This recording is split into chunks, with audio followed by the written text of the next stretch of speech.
Yo, what's good YouTube? This is Jay from T&J, and we are back for game 2 on the road versus the Mets. Remember, we stole the first game of the series, and we're continuing with this same lineup. We're going up against Matt Harvey on the mound for the Mets. Arcia starts out the game with a grounder, and Thames smacks one. Harvey leaves one right over the middle. Thames, you cannot make that mistake with. He will hit it hard every single time. And next up, Brinson strikes out. He's actually 0 for 6 to start the series. But Frank Gutierrez gets a hit to the right side.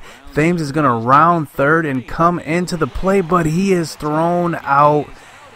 That's the thing we have to take advantage of in this series, is getting runs when we can, because they have a dangerous pitching rotation. Matt Harvey is no joke, but Junior Guerra isn't either. He's going to get these guys out in the first inning. 1, 2, 3 on 3 straight ground balls to Arcia. And here in the second, Junior Guerra is going to continue his dominance on the mound, getting batters to swing at pitches out of the zone. And, you know, that's actually surprising, because that's not really his forte. He's really a guy that can at least get you to ground out, but not to swing at pitches out of the zone. He's not really a strikeout pitcher. But here in the fourth, Brinson gets a hit to the right side, and then the man himself, Frank Gutierrez, who is our only all-star this season, gets a hit down the line. So we got guys on second and third with Travis Shaw coming up, and he delivers with a hit up the middle.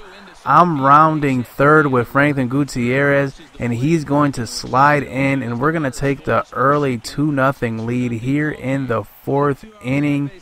And Travis Shaw, man, I'm telling you, I cannot rave much more about this guy. I mean, he is just tearing the cover off the ball. He's always delivering. I love him in the 5 spot, because it seems like if Franklin Gutierrez gets a hit, he's going to follow up with a hit right behind him. But here, Junior Guerra is running into a little bit of trouble here in the fourth, but he gets Cespedes to ground out into the double play. I love this version of Junior Guerra. He's getting guys to do what he wants, pretty much. I mean, I wanted that batter to strike out. I wanted these batters to ground out. I mean, he was doing all that. But look at this great play by Conforto in center field. Let's check it out in slow-mo. He probably robs Arcia of a triple there.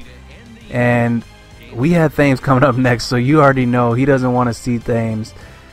But they do get out of that inning here. But here in the sixth, Frank Gutierrez gets walked on an inside slider. Can't get it over the plate. Travis Shaw comes up next. He singled in 2 trips to the plate thus far. There's a swing, and he sends a ball high in the air into left field. Cespedes is going back.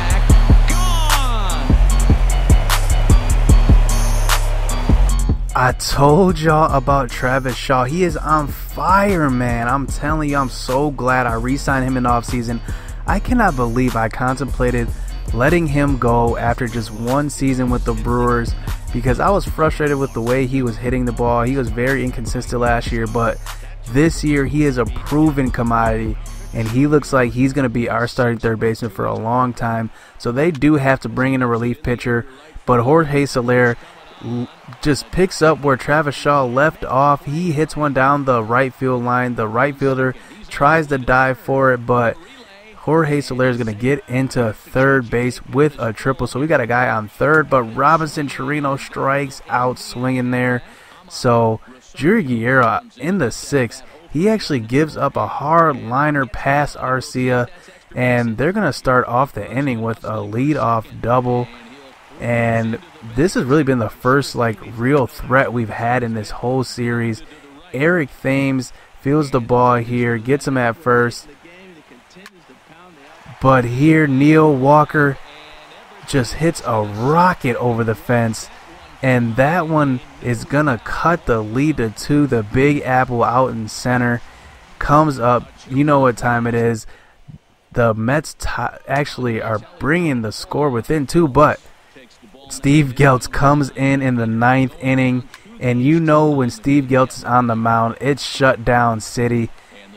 and he gets the first batter to ground out to first, and that guy just misses a fastball right down the middle, and Cespedes comes up. He's been cold so far. He hits the game-losing grounder to Arcia, and Junior Guerra pitches a great game. Travis Shaw comes through with all the RBIs in this game. He has 4 total, and we take the 2-0 lead. And here in Game 3, we have Steven Matz on the mound going up against Josh Hader.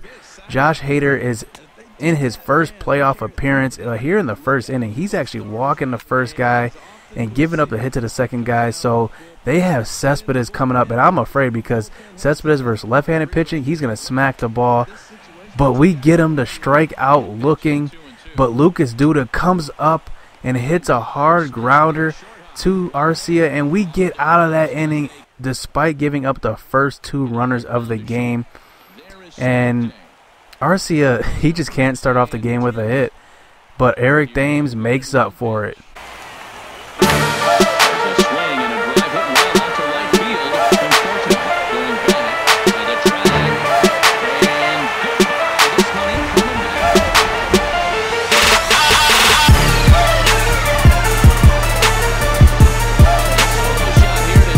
How clutch is it to have somebody that has this kind of power in the 2-hole? Because if that leadoff batter gets on, he's always a threat to take it deep. But this inning isn't over. We still have 1 out here, and Brinson gets walked, and Franklin Gutierrez with his power brings Brinson around to score. So we take the early 2-0 lead, and we're looking hungry. But Travis Shaw pops out to center. Man, we're really looking to just take advantage here because we got 1 game at home, and Josh Hader is on the mound. But look at this. Jurickson Profar lets that one slip right past him. That was it took an easy hop right into his glove, and he couldn't handle it. So the Mets take advantage with the hit to the right center gap. Their runner's going to come in to score, and that error is going to come back to haunt the Brewers. So they cut the deficit to 1 here in the second inning. But luckily, we do get the pitcher there to pop out to Thames. And here in the second inning, Jurickson Profar can't do anything, but the third baseman overthrows him, and he's going to go into second there on the error. So we look out there. The Mets are looking nervous because they're making errors. Look at this. The second baseman covers on a bunt, and I think they are nervous. I mean, they got their backs up against the wall. They need to win this game. And look at this. We take advantage this time of the error. Arcia gets the hit to the right side. And look at the left fielder. He's nervous. I mean, they have sweaty palms and everything, and Eric Thames is coming up with the hot bat. And he hits a missile to first. And Lucas Duda, look at him. They're nervous. He bobbles that one. And Brinson cannot bring the run in there. He hits a dribble back to the pitcher. So we have the 3-1 lead in the third inning. And here Cespedes, he says, I can't be cold for long. I'm going to try to get hot here in Game 3 because my team is on the road, backs against the wall. And Hader at least gets Duda to strike out there to get out of that inning. So we're on to the 4th inning here. And Travis Shaw fields a ground ball into the shift, but he cannot get over in time. So Josh Hader actually throws a low slider there into the dirt. So they got a guy on second now. 3-1 lead that we have, but we get that guy to strike out. Swinging on high heat, but they get the advanced runner to third. So we got 2 outs here in the 4th, and the next batter hits a dribbler next to Josh Hader, but Josh Hader kind of takes his time. He needs to gather himself, and he cannot throw the runner out. So they cut that deficit to 1 again. So now we're on to a later inning here, and Josh Hader still has a lot of pitches that he's throwing, so I have to bring in Bryan Shaw. At that point, I think he was at maybe 70 pitches, I believe.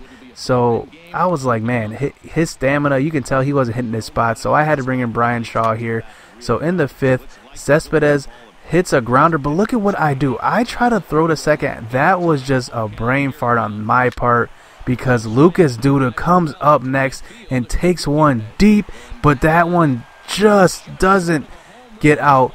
And you know what? That guy on second was actually looking to tag, so he doesn't even come in to score. So they got bases loaded here, and we get the ground ball. We need Jerks or Profar, throws to Arcia, but we cannot get the double play, so they do tie it up here in the 5th inning. Luckily, we get the next batter to pop out to Arcia, so the Mets do tie it up. We're lucky. They had bases loaded, 1 out, and they only got 1 run. And here, Eric Thames gets walked. You thought that was a homer, but here we're taking some walks here, and this is very unorthodox because I don't really take that many walks, because usually I get a lot of good pitches to hit. Frank Gutierrez loads up the bases, and Travis Shaw comes up. Ooh, I mean, I thought that pitch was out of here when I swung at that, but luckily we only have 1 out in the inning, and Jorge Soler hits a pop-up to right field. That should be deep enough to score the runner from third, so I'm tagging up, and it's going to be a close play at the plate, and Thames slides in head first, so we take the 4-3 lead. Robinson Chirinos comes up, and he pops out to center, so we at least get the lead back. This is a good game here, because when we get the lead, they just tie it right back up. So Corey Knebel, he comes in again, because I need to get out of these tight ball games, because he's our best reliever. I mean, he's got a 96-mile-an-hour fastball. So this time with the slow roller, I throw to first, because I'm not going to throw to second. I'm not going to take any risk here. And Thames again with a nice fielding play at first. He's surprising me this series with those plays at first. And look at that. This is what I'm talking about. Corey Knebel gets us out of these tight situations. And here in the 7th, he's facing Cespedes, but Cespedes takes it deep into the bullpen. And like I said, Cespedes, you cannot keep him cold for long. He's going to take one deep sooner or later, or get a hard hit sooner or later, and he follows through. But Corey Knebel does settle down here. He gets the batters to ground out, and they bring in Josh Edgin, who I've seen already twice in this series, and he faces Eric Thames.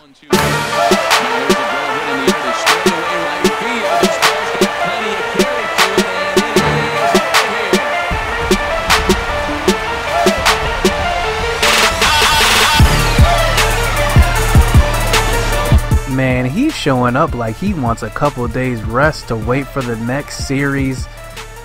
We have to wait for the next series. He wants that rest. He showed up this game, because if we win this game, we get a couple days rest for our players. And I want you to look at this reticle. Look at the bottom left of the screen. So that's where the pitch location was. That's where I swung. So that was absolute power. I didn't even line up the reticle on that one. He just powered it out of the park. And the next batter, Brinson, hits a little dribbler back to the pitcher, but Travis Shaw stays high. And look, they're nervous. They're still nervous. They're bobbling it. Cespedes is bobbling it, and Jorge Soler comes up, and he smacks one deep to center field, and Conforto cannot grab it at the wall. We get some insurance this time from Soler, and I'm hitting home runs left and right in this game. I cannot believe it, because man, my guys really do want that rest. They don't want another game in this series. So Jorge Soler at that 6th hole. I like him at that 6th hole, and look at, man, he barely missed that ball, robbing that over the wall.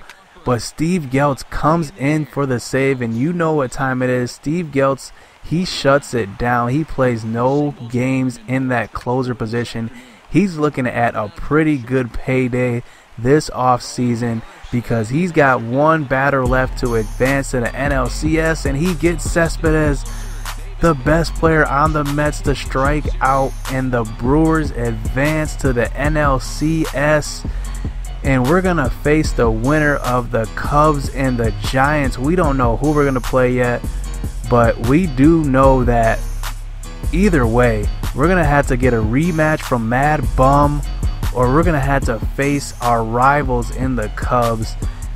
this couldn't be written any better. I mean, seriously, we get either a rematch or our rivals. And the player of this series, I gotta say, is Travis Shaw and Eric Thames. I can give them co-MVPs because they showed up with their bats. Situational hitting is key. Hit subscribe, hit that like button, and we'll be back for the next round.